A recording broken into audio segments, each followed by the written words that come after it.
But మామూలుగా ma'am ఇది నాకు తెలియక అడుగుతున్నాను. ఈ ప్రెగ్నెన్సీ టైంలో ఎస్పెషల్లీ ఇట్లా ఐవీఎఫ్ అండ్ ఎక్స్టర్నల్ సపోర్ట్ అవసరం అవ్వాల్సిన పేషెంట్లలో ఆబ్వియస్లీ ప్రొజెస్ట్రాన్ సప్లిమెంట్స్ అవి ఇవి ఇవ్వడం సర్వసాధారణం కదా, ఇంజెక్షన్స్ ఆర్ వాట్ ఎవర్. మరి అవి ఇచ్చినప్పుడు హెచ్సిజీ డెఫినెట్గా ఎలివేటెడ్గా ఉంటుంది కదా. అది ఇవ్వడం మానేశాక ఆటోమేటిక్లీ పడిపోతుంది కదా. ఆటోమేటిక్లీ మరి హెచ్సిజీ పడిపోతే ఇంకా అది డిసింటిగ్రేట్ అయిపోతుంది కదా. So how do you take all the care? No.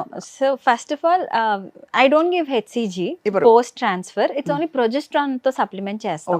Okay. Only progesterone, that too tablets or vaginal gels ante.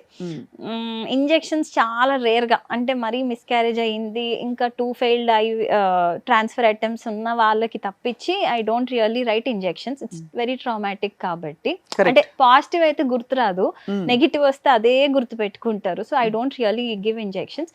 And HCG మీరు అన్నట్టు ఐయుఐ సైకిల్స్ లో ఎక్కువగా ఇస్తారు for support rather than IVF cycles.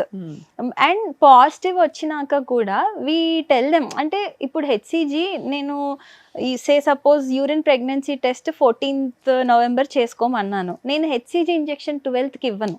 I will give it on 7th or 6th, 1 week ముందే ఇస్తాం.